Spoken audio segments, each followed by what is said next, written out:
ለምን እንጨነቃለን ዛሬ ሁሉም ጭንቀት ውስጥ ነው ያለው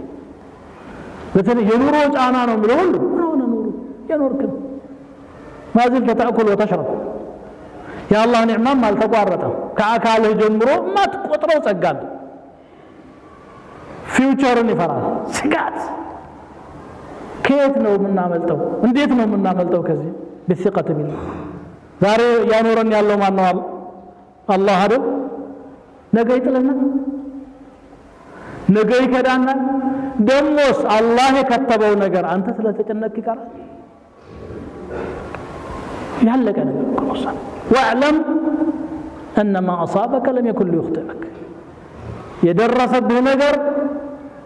ስትሁም ያልፍ አልነበረም ያው መድረስ ያለበት ነው የደረሰው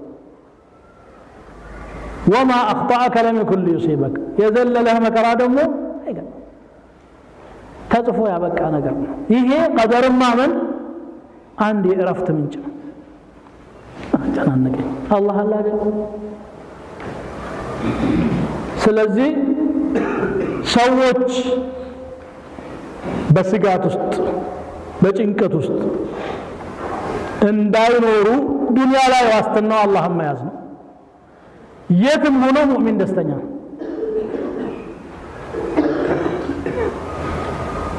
ትሞታለህ ቢባልም ደስተኛ ነው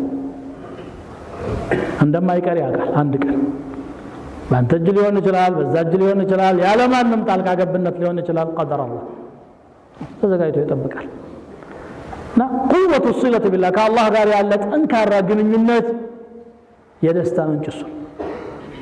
ምንም አያስደስትም ከዚያ ውጭ አለዛ ነፍስ እኮ ዱንያን ጠግባ አታውቅም እንደውም ባገኘች ቁጥር ስግብግብነቱ እየጨመረ ነው የሚሄደው እንደው መኖር የሚያስተኝ ገቢ ባገኘው ግድ የለኝም ይላል ያችን ሲያገኝ ደግሞ ነገ ላይ የደረሱበት ማለት ይጀምራል ولا يملأ جوف ابن آدم إلا التراب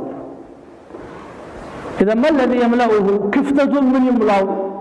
إيمان من يملأ قوة الإيمان بالله لهلم نجر واستنانو ይሄ ሲሆን ችግርም ሲመጣ በቀላሉ ተቀበለዋለህ ችግርም የሚያመጣው አላህን እንድታስታውስ ነው ህክማው ራሱ ኢብቲላአትም ያመጣው ስለዚህ